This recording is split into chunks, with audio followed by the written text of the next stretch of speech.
She slapped me across the face in front of 30 guests. Cake on the table, balloons on the wall, my brother still holding the knife like a king waiting for applause. I said, she hissed, "Give him the penthouse." My cheek burned, my chest didn't move, but I smiled, slow, quiet, and I looked at her, really looked, because that was the last time they'd ever see me. I used to believe I was born to prove myself, not to the world, to them. My mother with her cold eyes and colder praise. My brother, Julian, born 3 years after me, but treated like royalty since day one. Every A I got, he got a trophy for trying. Every win I earned, he got celebrated just for showing up. I paid my way through college, business, finance, real estate, all while they lived in the house I bought, driving the car I paid for.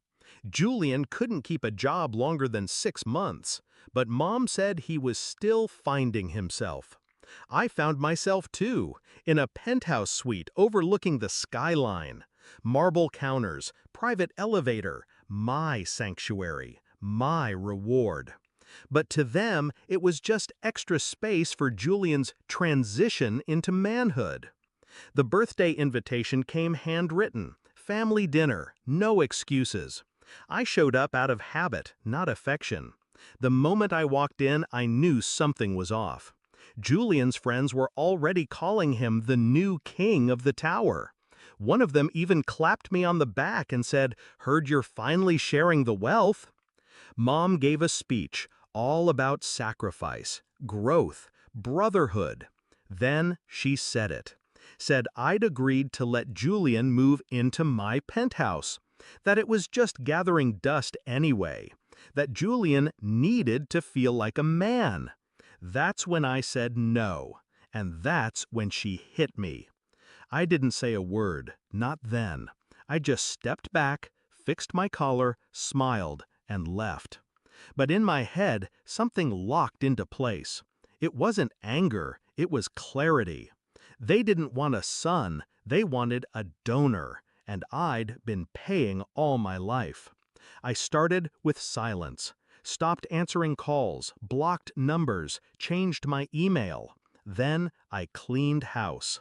I sold the penthouse quietly, legally. The same week, I terminated the joint bank account Mom had access to. The utilities she forgot to pay, gone. The lease she thought I'd renew for her, canceled. I let her find out when the notices came in. Julian called from a borrowed phone. "Bro, what the hell's going on?" I didn't answer. He texted me a photo of the penthouse. Empty. Where's my stuff? I replied with one word. Sold. He didn't know I owned everything in there, down to the silverware. He called me a monster. I didn't care. I was just getting started. Then I reached out to my lawyer, had him draft a formal debt recovery notice. Turns out every loan I gave them over the years, tuition, car payments, bailouts, I'd documented. They thought it was generosity. It was record-keeping. My lawyer filed claims, froze assets, placed liens. The house they lived in my name. Eviction was fast. They had 30 days to get out. I didn't do it to be cruel. I did it to cut the cord, to stop the bleeding, to finally choose myself. A month later, I went back. Not to reconcile, just to see.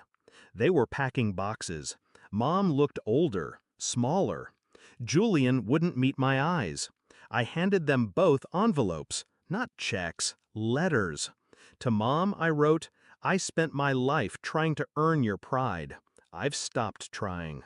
To Julian, "Being a man has nothing to do with where you sleep. Figure it out." Then I turned around, walked out, didn't look back. Now, I live in a smaller place, cozier, quiet. I cook my own meals, wake up without noise, breathe without guilt. I still get calls from old family friends, from cousins trying to mediate. They say I went too far, that blood is thicker, but so is self-respect. I gave them everything once. Now, I give them nothing. And in that nothing, I found peace. That birthday slap? It wasn't an insult. It was a gift. The last one I ever accepted.